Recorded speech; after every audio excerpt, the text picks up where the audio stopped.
Tonight, we're not chasing assassins. We're folding their laundry. While headlines scream about bloodshed and revenge, someone's quietly changing sheets upstairs and hammering coins downstairs. A maid finds a crushed bullet in the bathroom sink.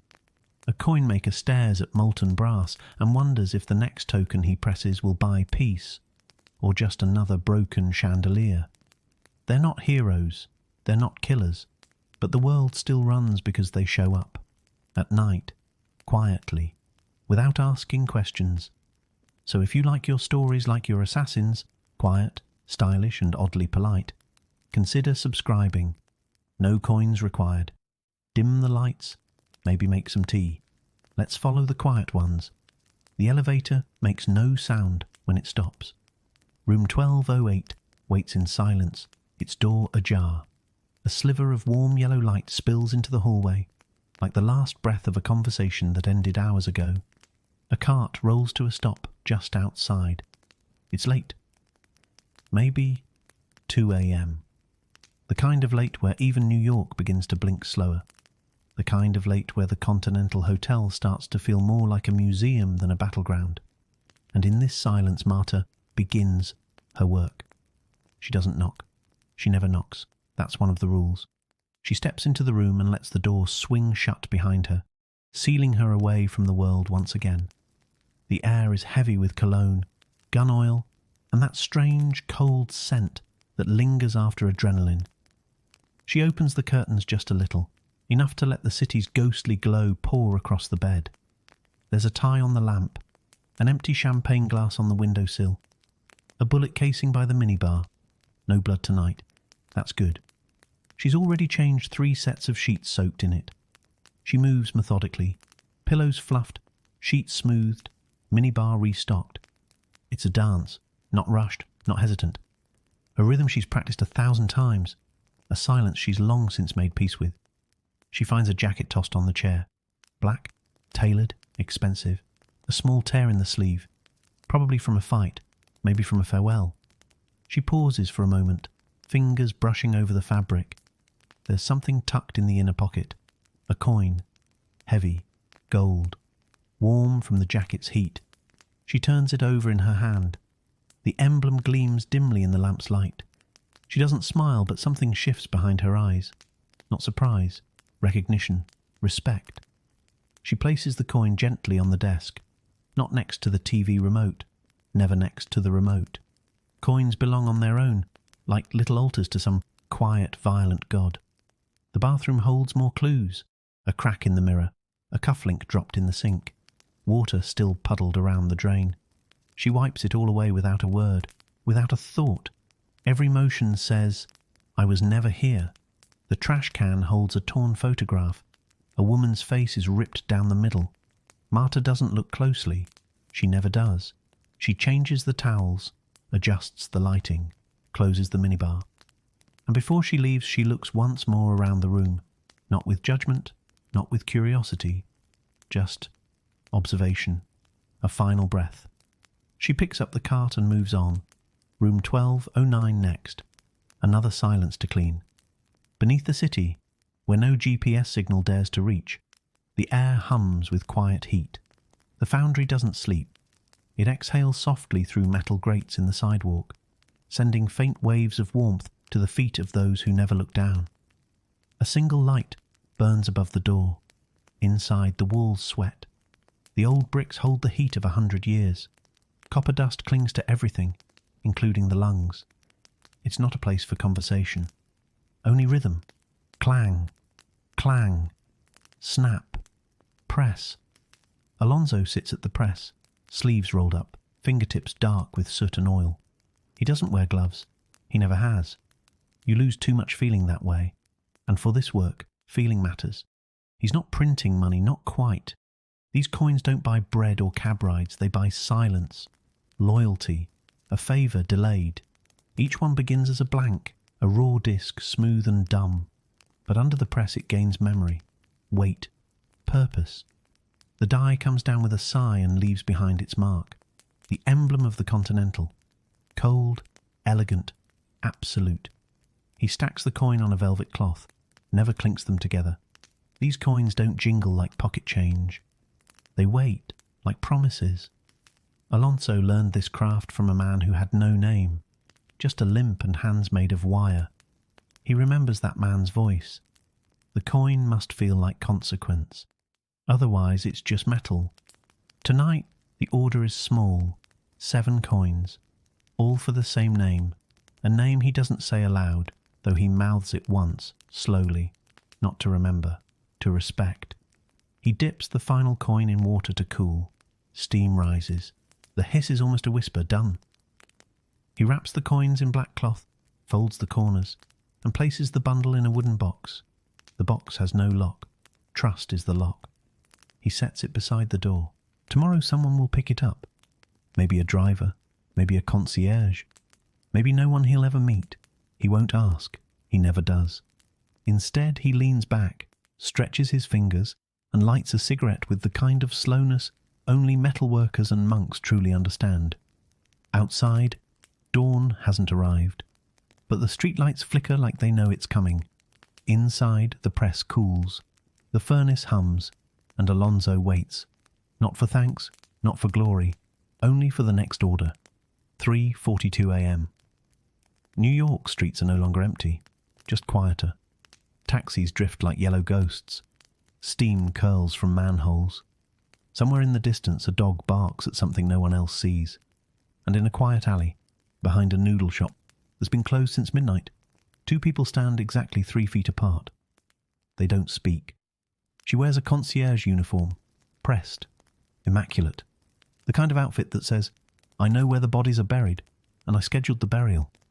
He wears gloves, not for warmth, for the message. No fingerprints, no questions. Between them, a briefcase. On the outside, it looks like any other business deal. Maybe insurance, maybe real estate. But inside the briefcase, wrapped in black cloth, 7 coins, each still warm, as if they remember being born in flame. She opens the case slowly, like lifting a curtain. He nods. It's the kind of nod that says transaction accepted. He hands her something in return. A key. Simple, unlabeled, dull silver. But in this world, dull silver can open doors to unspeakable things. She pockets the key without looking at it.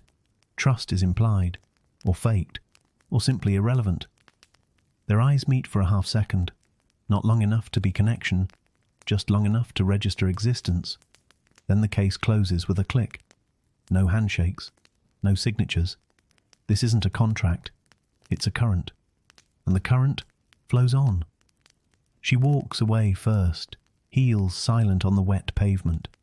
He lingers for a moment longer, watching the steam rise from a nearby vent like a ghost exhaling. Somewhere above them, a neon sign flickers. Not for them. They already know where to go. The key will unlock a safe. The safe will hold a name. The name will lead to a favour. The favour will end in silence. That's the chain. No weak links, just polished, brutal efficiency. No one ever says, "Thank you." But the coins are counted, and the world turns. The front desk clock clicks past 4:15 a.m. The lobby of the Continental is near empty, but never unoccupied. The lamps cast golden pools of light on the floor, making shadows seem more polite. Somewhere, a jazz piano plays. Not live, just a record, a very old one. Marta stands behind the desk now, her uniform neat again, face unreadable. Across from her stands a man in an emerald green coat. He smells like tobacco and regret. He doesn't give his name, but names aren't required here. What matters is how you ask, and what you pay. She doesn't speak, she gestures. He reaches into his coat and pulls out a velvet pouch. It lands on the desk with the subtle weight of something important. She unties it. 7 coins. Alonso's work. Marta nods once. Not a smile, not approval, just a signal. Received. The man leans closer. His voice is low, like the crackle of old paper. "There's someone I need to find," he says. "But I want them alive." Marta says nothing. He continues, voice cracking slightly. "They vanished. No trace. I've, checked the usual channels. But your people..." He gestures around the lobby as if gesturing to ghosts. "They have other ways." Still no reply. Instead, she pulls out a small black ledger. Its pages smell like ink and cold mornings. She writes something. A time, a floor, a name. She tears the page out and slides it toward him. Room 1409. Wait there. That's all she says. He takes the note, pockets it like a confession, and leaves his pouch behind. She picks it up, feels its weight. There's no glitter in these coins, no sparkle, just meaning, just debt. Marta disappears into the back.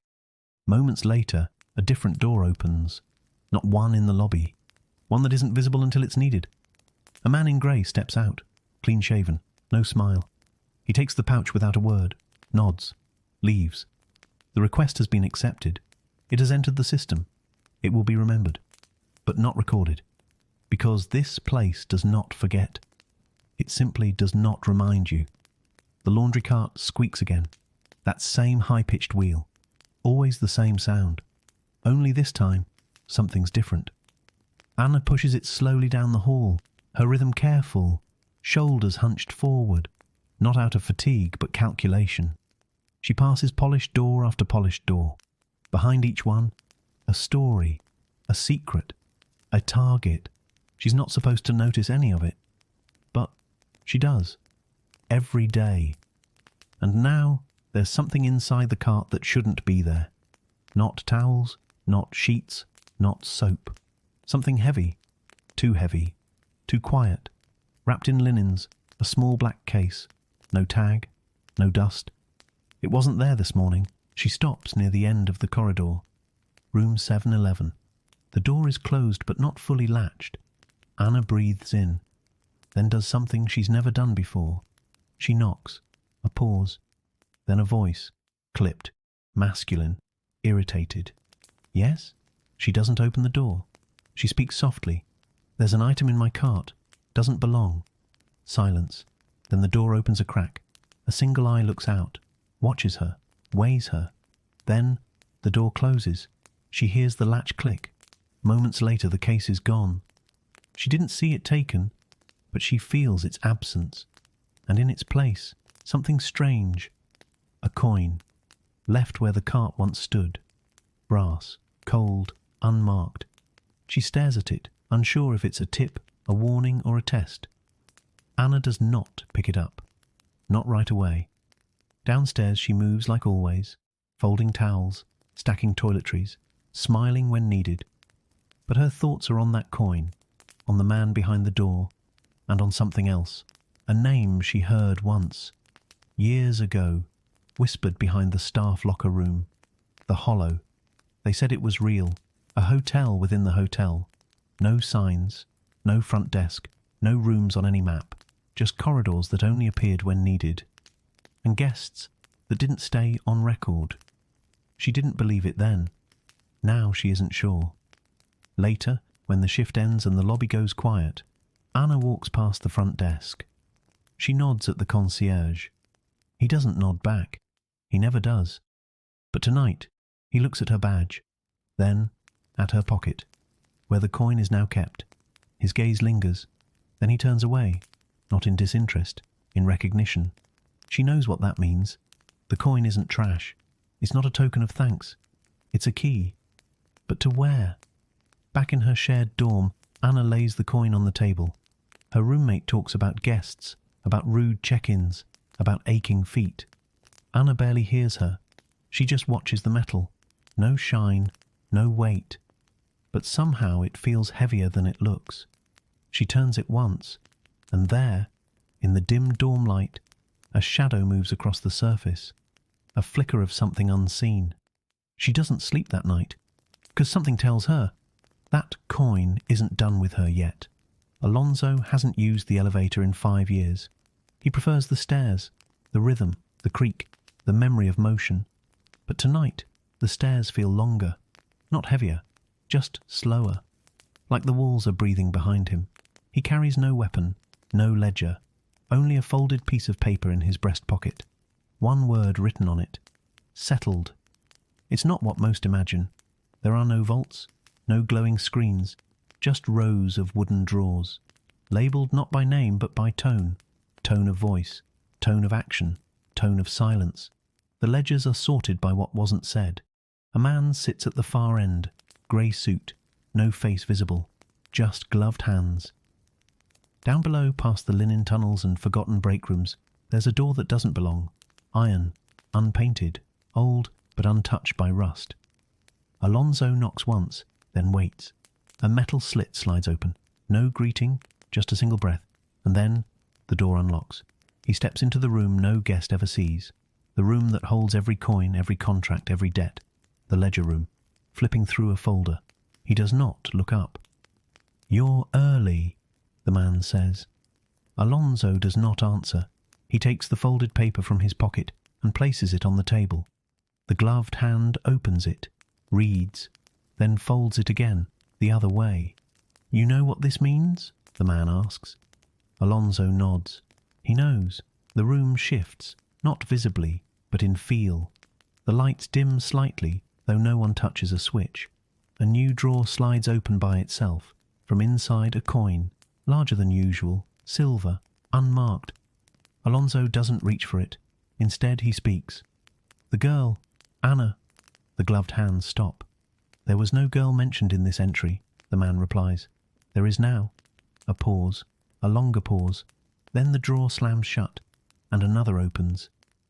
This one smaller, dustier. Inside, a file. Not thick, but old. Too old for Anna. "You think she's part of it?" the man asks. Alonso exhales. "I think she's already inside." Back in the hallway, Anna turns a corner and sees something she didn't expect. The emerald coat, hanging on a hook, no one near, no tag. She walks past it slowly, doesn't touch it. But inside the pocket, another coin, this one warm, as if just placed, and a note, folded, sharp-edged, almost metallic. "If you find this, you're looking." No name, no signature, but she knows it's from him, the one who never looked back. Down in the ledger room, Alonso picks up the silver coin at last. It's cold, heavy, smooth. He pockets it without a word, then asks, "How many entries have been reopened this week?" The gloved man checks nothing, just answers, "Too many." "Then there's no balance left," Alonso says. The man doesn't reply, because balance was never the point, only the illusion of it. When Alonso leaves, he doesn't use the stairs. He takes the elevator, and for the first time in 5 years, he doesn't press a floor. He just waits, and the doors close. There's no 13th floor in the building, at least not officially. The elevator skips from 12 to 14. But Anna knows, because housekeeping knows, that room 1409 doesn't match the others. Not by floor plan, not by sound, not by weight. The hallway outside that room is always colder, slightly, but enough that the metal handles sting bare fingers. And the carpet there, it doesn't match. A shade darker, a texture older, like something imported from a place that never existed. Anna stands in front of it now. She doesn't knock, because the door is already slightly open, just a crack. And behind that crack, silence, the kind that's been waiting. Inside, the room is dim, curtains drawn, lights off. But something glows faintly from within. The desk lamp. It shouldn't be on. No one's checked into this room in months. Or at least that's what the system says. Anna steps inside. Her steps are deliberate, measured. She carries no tray, no cart. Only the coin, the same one left in her cart, now warm again, as if aware of where it is. She sets it on the desk. It makes no sound. Then she sees the journal, open, pages blank. But beside it, a pen, still wet with ink. She doesn't touch anything, but she feels it, a presence, not threatening, just present, like the room is watching her watch it. And then the lamp flickers, not like it's losing power, but like it's reacting. On the wall, a photo frame, black and white. A man, clean-shaven, wearing a bellhop uniform from decades ago. He's not smiling, but Anna recognizes the eyes. She's seen them before, in the hall, at the service door, watching but never staying. The photo has no name, no date, just a room number scratched on the corner. 1409. She takes a step back. The air shifts. A faint scent, sandalwood and old paper, and something else. Metal. She turns toward the dresser. The top drawer is open by a centimetre. Inside, perfectly arranged, coins, different shapes, different metals, some worn, some pristine. But they all bear the same mark, a small, barely visible circle within a circle. Anna doesn't know what it means, but it's the same pattern that was faintly visible when she turned the coin in her dorm room light. She hears footsteps in the hallway, not loud, not hurried, but deliberate, coming closer. She looks toward the door, still open. She moves quickly, grabs the coin, closes the drawer, steps back into the hallway, but there's no one there, only the usual hum of the lights, and that chill, stronger now. She doesn't linger. She walks, fast. Back in the staff lounge, she pulls out the coin again, holds it up to the light, turns it slowly, and there, faintly, that same photo, the man, the eyes, engraved into the metal. So faint, she wonders if it's a trick of the light. But it's not. The coin is watching. She hides it in her shoe, not out of fear, out of instinct, because something tells her, whatever system this is, it doesn't like exposure. It likes silence, whispers, rooms with doors slightly ajar, and people who know how to walk without being seen. That night, Anna doesn't return to her dorm. She finds an unused room on the 9th floor, sleeps in her uniform, keeps one eye open. She dreams of coins that speak, of ledgers that rewrite themselves, of hallways that loop. And when she wakes, the coin is gone, but a new one is there, same shape, different feel, colder. And the photo on it? This time it's her. The hotel has no intercom system, at least not a public one. Guests don't need it. Staff use personal devices, and yet every floor has one room with an old rotary phone, nailed to the wall like a forgotten relic. Most people ignore it, but those who don't rarely speak of what they hear. Anna finds herself standing in front of one now. Room B13. Not on any map, not on any schedule. Just there. The door is unlocked. Inside, a single chair, a small table, and the phone. Matte black, heavy, humming faintly like it remembers something. She doesn't plan to answer it. She just wants to see it. Touch it, maybe. Understand what makes it buzz like it's alive. But when her hand hovers over the receiver, it rings. Once. Not a second time. Not a third. Just a single sharp trrr-ring, like it already knew she was there. She stares at it, waits, then picks it up. Silence, but not dead silence. A kind of wait. Then a breath. Old, male, not gasping, not whispering, just there. And then a voice, calm, even, not threatening. Room 1409 has been flagged. Anna says nothing. You opened the drawer. Still nothing. You touched the coin. A pause. And then the voice says, now it touches you. She drops the phone. But it doesn't fall. It resists, like held by invisible strings, and lands quietly back in place. She backs away, not in fear, but in understanding. Something has shifted. She's no longer just a housekeeper, no longer just watching. She's a part of it now, whatever it is. Later, in the laundry room, she hears two others talking. Not loud, not suspicious, but code-like. Did you check the 14 stack today? One says. Only the second half, replies the other. Coin was warm. They don't look at her, but she sees their shoes, not hotel-issued. She sees their belts, not for tools. She sees their hands, gloved even in the heat. She walks away before they stop talking. She opens her locker, finds a note, plain white, folded 3 times. It says, when you're ready, turn the coin to its dark side. No signature, no symbol. But the coin, the new one, has one face darker. She turns it. Nothing happens. Then her locker shifts. A false wall gives. Inside a key. Simple, brass, unlabelled. And a second note, for when you can no longer stay visible. Anna doesn't take it yet. She closes the wall, stands still. Beneath the hum of dryers she listens to the building, like it's speaking. And maybe it is.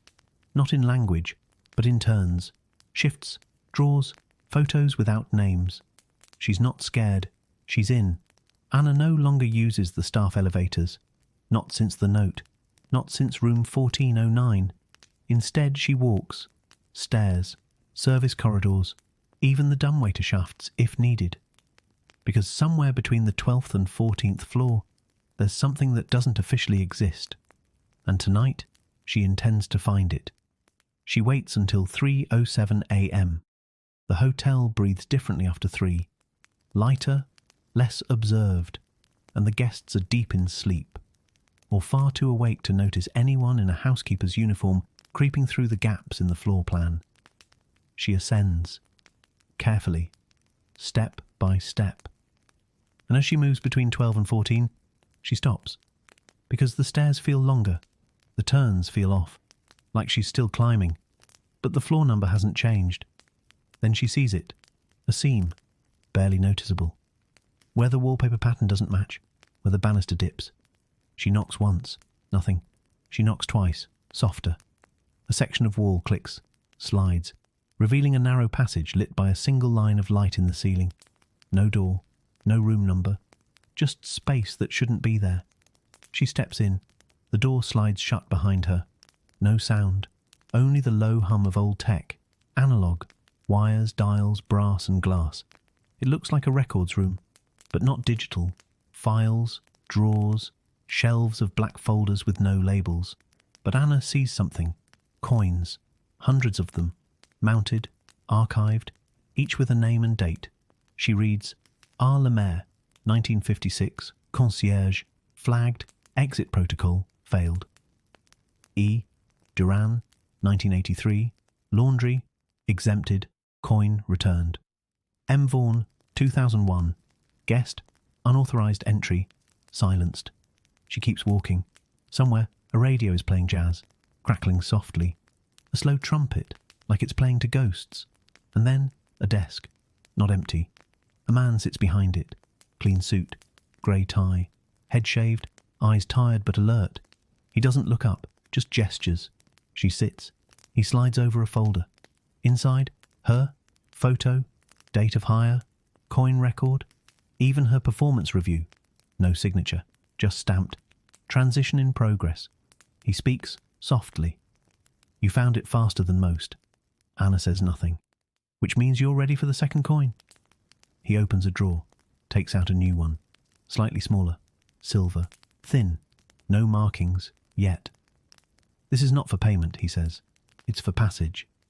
She holds it, cold, but not dead. Then he adds, you will not return to floor 9. Your locker has already been cleared. He hands her a key, same as before. Brass, plain. But she knows. It's not for a room, it's for a level. She stands. The man says, there's no shame in walking away. She replies, but there's no way back, is there? He smiles. The first smile of the scene. Number. There never was. Anna walks out, into the hallway. The door closes behind her with a hiss. The hallway is familiar, but the lighting is slightly colder. The walls slightly narrower, as if she shifted sideways into a different version of the hotel. And in her pocket, the second coin. Warm now, pulsing like a heartbeat. There are rules at the Continental. Some are written, most are not. But the truest ones, the ones that matter, are learned only through presence, through time. And Anna is now learning one more. Nobody ever truly checks out. The lobby looks the same marble floor, same chandelier, same concierge, polishing his pen with the same white cloth. But Anna feels it, the shift, like the hotel no longer sees her as a housekeeper or a guest. Now she is inside its veins. The new key weighs differently in her pocket. The second coin rests on her palm, cold then warm again, like it remembers her. She walks past the front desk. No one stops her. But the man in the dark suit, tall, immaculately dressed, nods once. Approval? Warning?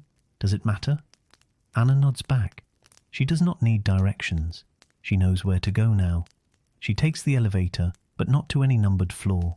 There's a black button, unmarked, where the 5 should be. She presses it. Nothing happens for 5 seconds. Then a soft click. The lift descends, faster than usual, deeper than expected. The doors open. She finds herself in a hallway with no art, no lights, only lanterns, real ones, mounted on the walls. She walks, left, then right, and finds a reception desk, different from above. The woman here wears gloves. Her name tag says only M. She doesn't look up. Instead, she places a small wooden box on the desk. "Deposit your second coin," she says. Anna hesitates, then places it inside. The box closes, seals with a faint click. "You may now proceed." No key is given, no map. Just a hallway, dark, lined with flickering candles and soft music from a gramophone somewhere behind the wall. Each step Anna takes feels heavier, not in body, but in memory. She remembers the linen carts, the bleach, the cracked tile in room 609, the guest who never smiled, the blood she once scrubbed without asking why. All of it, still part of her. But now it's a badge, a past she didn't run from. She reaches the end of the hallway. There's a door, wooden, tall, ornate. She knocks. It opens inward. Inside is not a room, it's a courtyard. Quiet. Lanterns sway in a wind that doesn't exist. Benches, a fountain, statues with no faces, and in the centre, a chair, wood, worn, waiting. She sits and breathes. A voice speaks, not from a mouth, but from the space around her. "You've joined, but not chosen." Anna says nothing. "You've seen, but not acted." She listens. "You are here not because you must. You are here because you asked the wrong question, and then kept asking." She smiles, faintly, for the first time, and replies, "So what happens now?" The wind stops, the lanterns extinguish, and the voice, now right behind her, says, "Now, you stay." The screen would fade to black here if it were a film. But this is not a movie. This is a room without exits, a place without time. The coin is gone. The uniform is gone. Anna no longer clocks in. She no longer clocks out. She is the hotel now, and the hotel is her.